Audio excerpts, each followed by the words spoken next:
de l'enquête, presque 3 à 4 semaines. Ouais. Et où tu as été détenu illégalement? À l'Ayoun, à la caserne de Simé, la campagne d'intervention mobile. C'est juste à l'intérieur de la ville, au centre, mais personne ne savait pas que nous étions là-bas. Mais tes parents, ta famille, il a su en quelque Non, manière que tu... non, ils n'ont aucune idée sur moi dès ma disparition. C'était d'ailleurs le même cas qu'on a déjà vécu avec le cas de la maman. Parce que ma grand-mère, c'est la maman de mon père, c'est elle qui m'a enlevée, je la considère comme ma mère.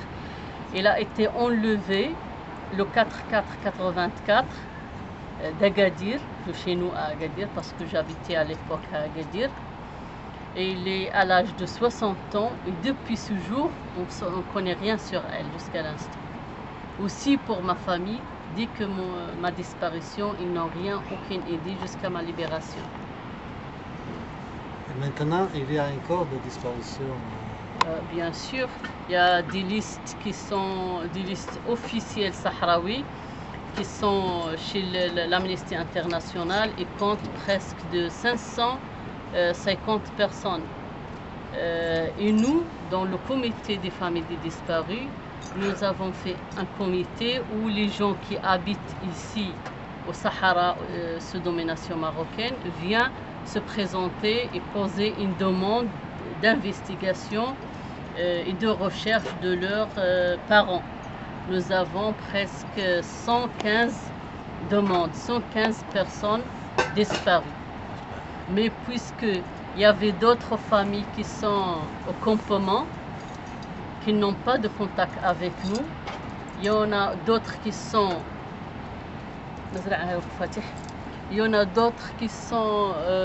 au désert, en brousse, qui n'ont pas de rapport avec la ville, qui ne viennent pas à la ville pour qu'ils déposent leur plainte.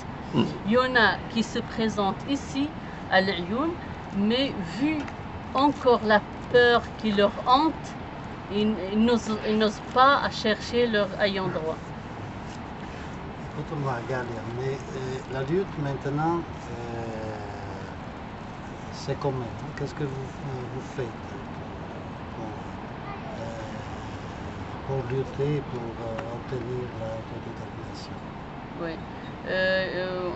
On va revenir un peu en arrière dès notre libération en 91. En ce moment-là, il y avait beaucoup de monde qui vient chercher leurs parents qui n'ont pas libérés. On a parmi ces gens la cause de ma grand-mère. Et j'ai senti que j'ai levé, c'était un devoir pour moi. Il faut qu'on lutte pour dévoiler le sort de ces disparus. Encore, il faut qu'on lutte pour dire que le Maroc a commis des crimes contre l'humanité, contre les Sahraouis. Et il faut que tout le monde sache cette réalité que le Maroc a essayé depuis 1975 jusqu'à l'instant de la nier. Comme quoi que tout le monde est bien, tout y va bien, il n'y a pas de crime ici. Ce qui est tout à fait contraire de la réalité.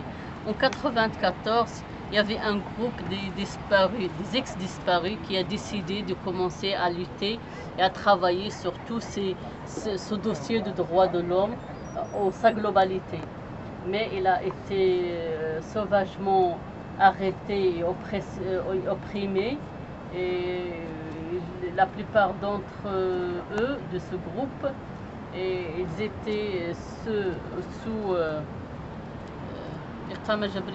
résidence surveillée à l'Ayoun.